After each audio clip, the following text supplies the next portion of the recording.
Well, it's pretty snowy outside. Mm-hmm. Not very good for watching birds. Nope. But it's a Monday. Which means it's time to Spin the wheel of birds! Every week, we pick one of the world's 11,137 birds and we talk about it. And today, that bird is the Amar warbling antbird? the Ameri warbling antbird. You can't talk about antbirds without talking about ants. Specifically, army ants, which are a pretty amazing animal, as well as being a fixture of every 1980s made-for-TV horror movie. Unlike most ants that make permanent nests, army ants move from place to place, and they take their queen with them. While they're traveling, they can form these huge trails of up to 60 feet wide and 300 feet long. Just one big, enormous hunting machine.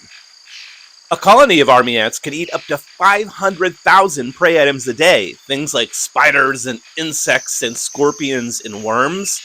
And as they flush these little creatures about, they become this really rich source of prey for birds. And so there are these birds that have adapted to follow the army ants around and eat the insects as they get flushed out of the undergrowth.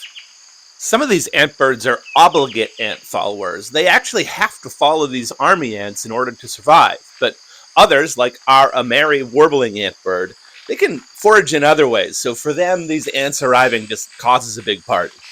When these army ant swarms come through, they can attract a whole bunch of antbirds, as well as birds like motmots and puffbirds and tanagers and cuckoos. And they also attract a whole bunch of birders.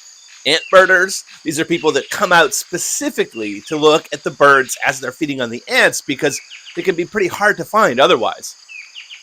The Ameri warbling antbird can be found in rainforests in Colombia, Venezuela, Peru, Guyana, and Brazil. If you happen to have taken a picture of the bird, we'd love to see it.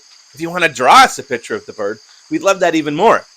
You can use the hashtag #OutCountingBirds, and we'll give you something nice. See you next week.